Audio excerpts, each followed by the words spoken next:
जिलों से यहाँ काम करने आए, मेरी मदद करने आए पूरे गुर्जर समाज के सभी लोगों का, सभी साथियों का, भाइयों का मैं धन्यवाद करता हूं।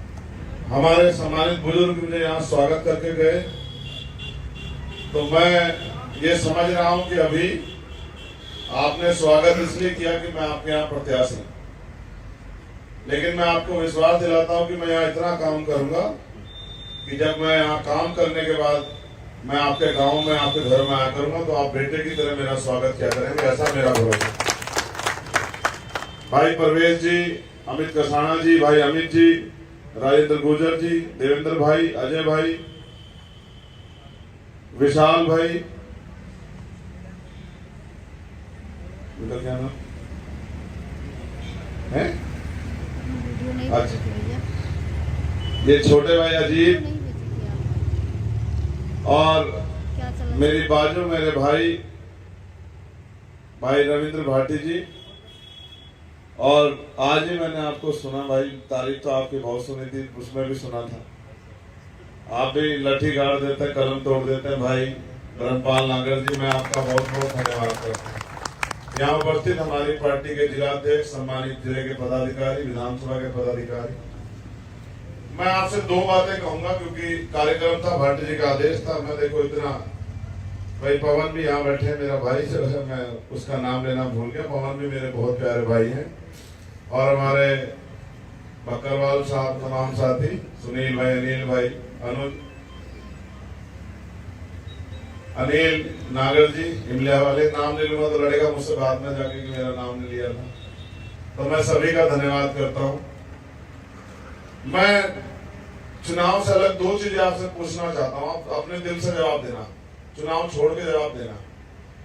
आप ये बताओ, आज हमारे पढ़े लिखे नौजवान बेरोजगार घूम रहे हैं, माँ बाप ने पैसा वैसा लगा के पढ़ा दिया, जो जमीन थी उसको गिरवी रख के बेच के किसी तरह तैयार कर दिया कि भाई ये नौकरी रोजगार करके आज हमारी हिम्मत ताकत बनेगी। आर्मी में चले जाते थे तो उसे अग्निवीर करके उसको जीरो कर दिया। जो सरकारी नौकरियां थी उनको सारे सेक्टर को प्राइवेट कर दिया। अब यही हरिद्वार आपसे बहुत थोड़ी दूर पड़ता है। आप ये महसूस करो, हरिद्वार में, जिले हरिद्वार में दो जगह पे इंडस्ट्रियल एरिया लगा है, भगवानपुर में और रोशनाबाद। कई कई सौ फैक्ट्रियां, कंपनियां लगी हैं और टेक्निकल, नॉन टेक्निकल लाखों नौजवानों को, बहनों को, भाइयों को रोजगार मिलता। BTech, MTech, polytechnic, ITI, MBA, MCA, high school, 12th, graduate, post graduate, सब लोगों को रोजगार मिल रहा है। सवाल यह है कि जब देश की सबसे बड़ी समस्या बेरोजगारी है और वहां उद्योग धंधे लग सकते हैं, कंपनियां, फैक्ट्रियां लग सकती हैं, तो क्या ये कंपनियां, फैक्ट्रियां आपके क्षेत्रों में लग सकती हैं? बताओ, लग सकती है, लग सकती है? पहले बताओ, आपको जरूरत है या नहीं है? यहाँ रोजगार की नौजवानों के लिए जरूरत है या नहीं? हाथ उठा के बताओ। तो आप ये बताओ, कभी आपने अपने मेंबर ऑफ पार्लियामेंट के मुंह से सुना कि उसने पार्लियामेंट में कहा हो कि भाई जिस क्षेत्र से मैं आता हूं वहां बेरोजगारी की बहुत समस्या है? मैं तो घूम के देख के आया हूं ना, बाढ़ की, खो की इतनी समस्या है। जो थोड़ी बहुत खेती होती है, हमारा पशु उसका नाश कर रहे हैं, जो बाढ़ से फसल चली जाती है, कोई पूछने वाला नहीं है। जैसे इंसान ना होकर जानवर हो गए इस क्षेत्र में। हम वोट देते हैं और नेता हमें आके भूल जाते हैं। लेकिन आप बताओ, जब हरिद्वार में लग सकते तो यहाँ भी लग सकते हैं, लेकिन लगेंगे तो तभी जब आपकी वोट से चुनाव आया व्यक्ति जाके पार्लियामेंट में बोलेगा, उनसे सवाल खड़ा करेगा, मांग रखेगा। आप ये बताओ कि आपके क्षेत्र में एम्स जैसा बड़ा हॉस्पिटल होना चाहिए, नहीं होना चाहिए? बताओ, होना चाहिए?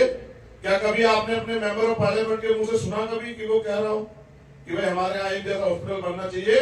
क्योंकि एक भी हायर सेंटर नहीं है, हायर सेंटर के नाम पे हमें मेरठ भागना पड़ता है, दिल्ली भागना पड़ता है, ऋषिकेश जाना पड़ता है, इतना वहां तक पहुंचते, बीच में हमारा आदमी प्राण उसके चले जाते हैं।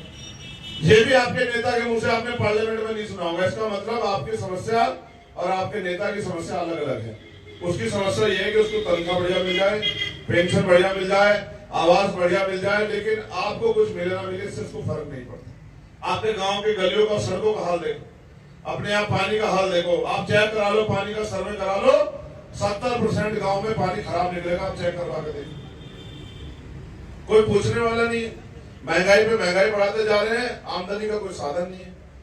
तो भाटी जी ने मुझसे कहा कि भाई सम्मेलन है, मैंने इनसे कहा ईद का दिन है भाई, ईद की बधाई के लिए जाना है। तो कहा जी बस अब आपको आना है। तो मैंने कहा ठीक है भाई, आना है तो आना है भाई। भाटी जी ने आदेश कर दिया तो हमने कहा भाई ठीक है आना है, कि समाज के मान सम्मान का मामला है। और मेरे साथी इस बात के गवाह कि जब समाज के मान सम्मान का मामला आता है तो मैं जान की बाजी में लगा तो पीछे नहीं हटता हूँ, तो कुछ भी हो जाए। तो मैं भी आपका बेटा हूँ, आपका भाई, मैं आपसे मदद मांगने आया क्योंकि मैं इस देश के लिए अपने साथियों के साथ मिलकर कुछ करके दिखाना चाहता हूँ। हम चौधरी राजेश पायलट जी को नेता मानते हैं, ब्रह्मपाल भाई, हम चौधरी राजेश पायलट जी को नेता मानते हैं। हमने सचिन पायलट जी को मुख्यमंत्री बन जाए, हमने बहुत प्रयास किया।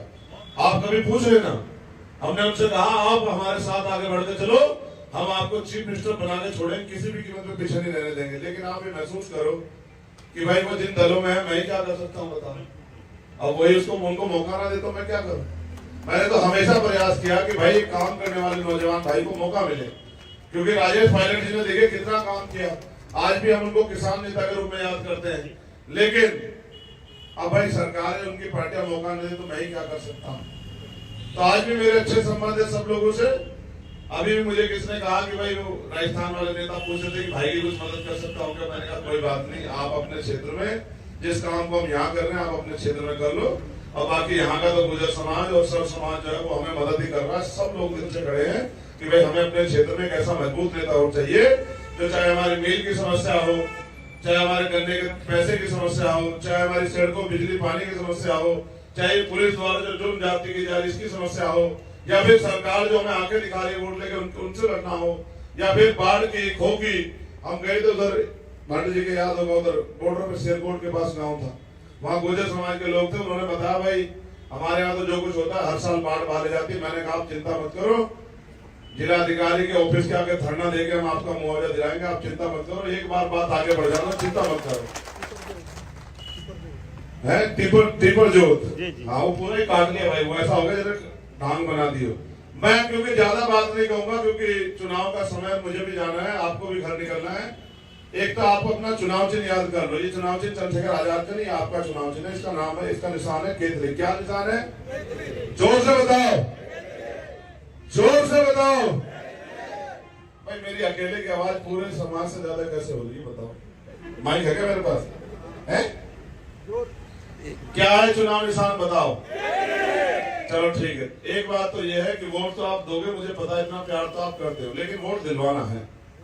आपका गांव में असर है, आप लोगों के काम आते हो, आप लोगों से जुड़े रहते हो। बहुत सारे पिछड़े वर्ग के लोग आपके गांव में रहते हैं, और अगर आप उनसे एक बार ये कह दोगे कि भाई ये चंद्रशेखर हमारे बेटा हमारा भाई है, ये चंद्रशेखर आजाद नहीं लड़ रहे, हमें लड़ रहे, इसकी मदद करा देना, तो आप देख लेना गांव के रूप बदल जाएंगे जिन गांव में आप रहते हो।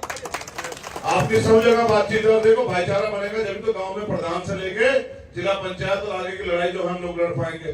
तो मैं तो आपसे मदद मांगने आया। एक आखिरी बात मुझे कहनी है, इन्होंने बातों में कह दी कि नेताजी कह रहे हैं कि चुनाव के बाद देख लेंगे।